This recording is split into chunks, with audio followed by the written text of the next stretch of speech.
Hi. நான் கோழி வளர்க்க எவ்வளோ போராடினேன், அதெல்லாம் நான் வீடியோ ஆரம்பத்துலேருந்தே போட்டிருக்கேன். முட்டையை பார்த்து எவ்வளோ சந்தோஷப்பட்டேன் அப்படின்னு சொல்லிட்டு, அப்புறம் நிறைய முட்டையும் போட்டிருக்கேன். இப்போ இன்னொரு ஸ்டேஜுக்கு வந்துட்டேன். அதாவது கோழியை அவன் வச்சு குஞ்சு பொரிக்கிறதுக்கு உண்டான ஸ்டேஜுக்கு வந்துட்டேன். அது இப்போ பாருங்கள், முதல்ல இரும்புன்னு சொன்னாங்க. இரும்பு எனக்கு கொஞ்சம் சின்னதாக கிடைக்கல, அதனால பெருசே வைக்கிறேன். அதுக்கப்புறம் பார்த்தா மிளகா, காஞ்ச மிளகா வத்தல் சொல்லுவாங்க, அது வச்சுருக்கேன். அதுக்கப்புறம் பார்த்தோம்னா கறி துண்டு, அதுவும் வச்சுருக்கேன். இப்போ அடுத்தா போல் முட்டையை வைக்கணும். இப்போ ஃபஸ்ட்டு என் பேத்தி 2 முட்டையை வைக்கிறா. நெக்ஸ்ட்டு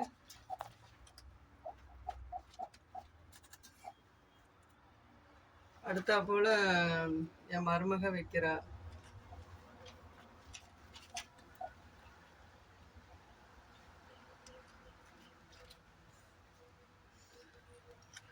அடுத்தா போல் நான் வைக்கிறேன். அதுக்கு அடுத்தா போல் என் பேரன் வைக்கிறான்.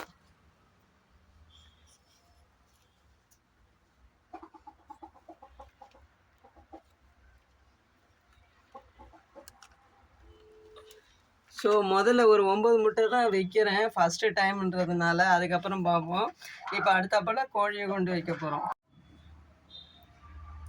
இப்போ கோழியை நாங்கள் அது மேலே விட போகிறோம். இவங்க தான் ஃபஸ்ட்டு முட்டையை விட்டவங்க, பயங்கரமாக அடையில் உட்காந்துக்கிட்டு இருக்காங்க.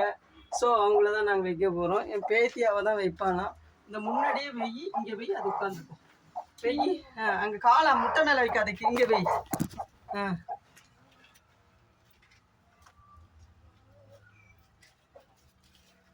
ஏண்டி ஓரமாக தள்ளி விழுந்துடாத. Leave it. நம்ம அங்கே வச்சு எப்படி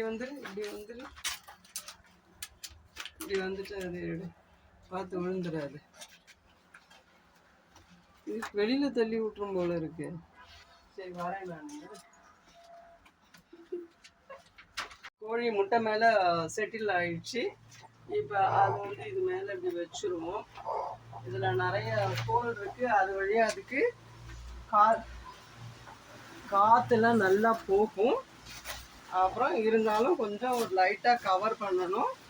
அதுக்கு இப்படி மேலே அப்படி வச்சு ஒரு வெயிட் வச்சிட்டோம்னா நல்லா கவர் ஆகிரும். அதுக்கு பிறகு இனி ஸ்டேஜ் பை ஸ்டேஜ் அது முட்டை அடக்காக்கிறது, குஞ்சு பொரிக்கிறது எல்லாமும் நான் போடுறேன். ஓகேவா?